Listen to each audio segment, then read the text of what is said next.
When I was younger, the world seemed so much larger than it does now. Everything felt magical, and each day was like a new adventure. I didn't have a lot of toys or fancy stuff, but I never felt like I was missing out. My happiness came from the simplest moments. I recall waking up early, hearing birds chirping and people starting their day. The sunlight would creep into my room, signaling it was time to get up.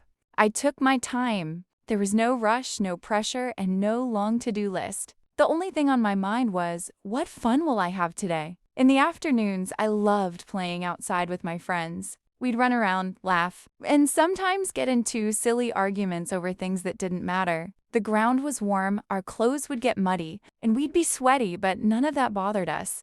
We felt so free. Time felt different back then. Hours seemed to fly by in the blink of an eye. Rainy days had their own charm. When it poured, we couldn't play outside. So we'd huddle under awnings or stay inside simple homes.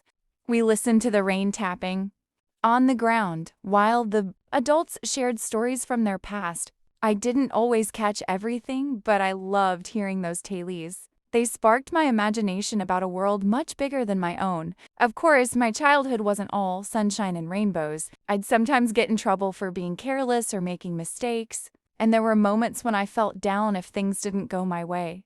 But those feelings didn't linger.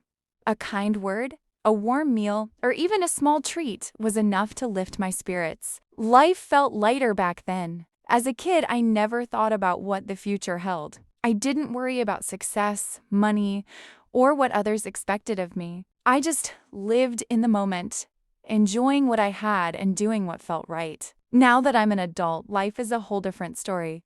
Days fly by, responsibilities pile up, and worries seem to be everywhere. Sometimes I feel drained, both physically and mentally. In those moments, I think back to my childhood. I remember how safe I felt, how simple life was, and how happiness didn't require a reason. Those memories remind me that true peace doesn't come from accumulating more, but from appreciating the little things. Though my childhood is behind me, the feelings it gave me are still very much alive. They encourage me to slow down, take a breath, and rediscover joy in the simple moments. Maybe that's the real treasure of childhood, not just the memories, but the lessons that quietly stay with us throughout our lives.